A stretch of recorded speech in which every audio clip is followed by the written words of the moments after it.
भाई साहब आराम से रुके रुके, हिलिएगा नहीं।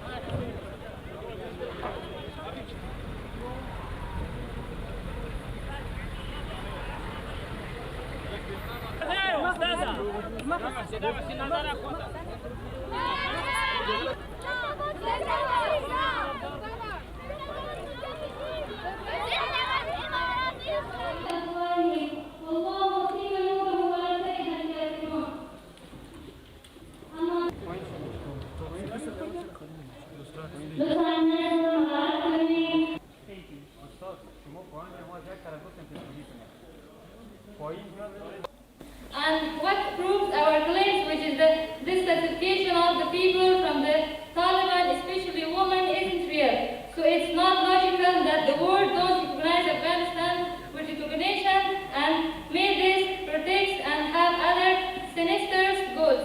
So our reason for proving this claim, which people, all of Afghanistan people, men and women, वो तालिबान जिन्होंने रूस और अमेरिकी जंग में एक भी औरत को हाथ नहीं लगाया था, जिन्होंने मरियम रिडली के साथ इंतहाई एहतराम का सलूक किया और जिन्होंने इंतकाम के बदले सबके लिए आम माफी का ऐलान किया, भागने वालों से कहा था रुक जाओ, भागो मत, मुल्क को तुम्हारी सलाहियतों की जरूरत है। ख्वातीन से कहा डरने की जरूरत नहीं है, हिजाब में सुकून से काम करती रहो। वहाँ अब हर शख्स के चेहरे पर मुस्कुराहट लौट आई है। ऐसे माहौल में जरूरत थी कि दुनिया के अमीर ममालिक इन गरीब अवाम की माली इमदाद करते, अफगानिस्तान को पैरों पर खड़ा करते। जितना उन्होंने बर्बाद किया था उसका 10वां हिस्सा भी तामीर में सर्फ करते। मगर ले दे के सवाल अब सिर्फ यही बाकी रह गया है कि तालिबान ने काबीना में एक खातून को शामिल नहीं किया, तो ये लोग तो जाहिल हैं, वहशी हैं और हजारों साल पीछे के बाशिंदे हैं। इन एतराज करने वाले जाहिलों को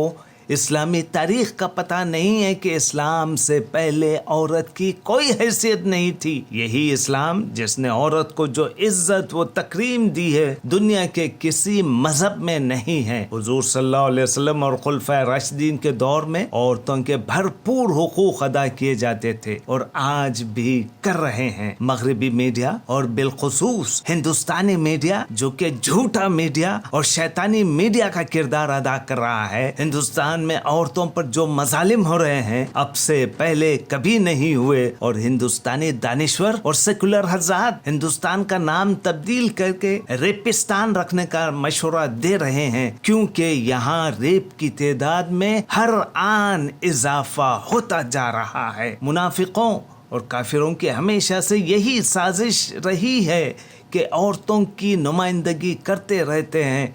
इन मुनाफिकों और काफिरों के मुल्कों का जायजा ले तो हमें पता चलता है कि वहाँ औरत इस्लाम से कब्ल की मजलूमियत में गुजार रही है, जहाँ पर जिना बिल जबर, जुल्म ज़्यादती, इंसानियत सोज मजालिम और जायज़ हुकूक की अदायगी नहीं मिल रही है। ये सब मिसालें इन मुनाफिकों और काफिरों के मुल्कों में खुले आम दिखाई और नजर आती है और इनके यहाँ औरतों पर जराइम का रेट अफसोसनाक और शर्मनाक हद तक बढ़ा हुआ है। इस्लाम ही औरतों का नुमाइंदा भी है और महाफिज आला भी है। इसमें औरतों की नुमाइंदगी की कोई जरूरत नहीं है। इस्लाम औरतों का भरपूर ख्याल रखता है। अल्लाह रब्बुल इज्जत से दुआ है कि उनके जरिए इस्लाम की इशाअत का जबरदस्त काम ले और दुनिया में इस्लाम की तालीमात का रिवाज आम से आम हो जाए। इन लोगों को अपनों और अगयार की साजिशों से बचाए। आमीन या रब्बल आलमीन।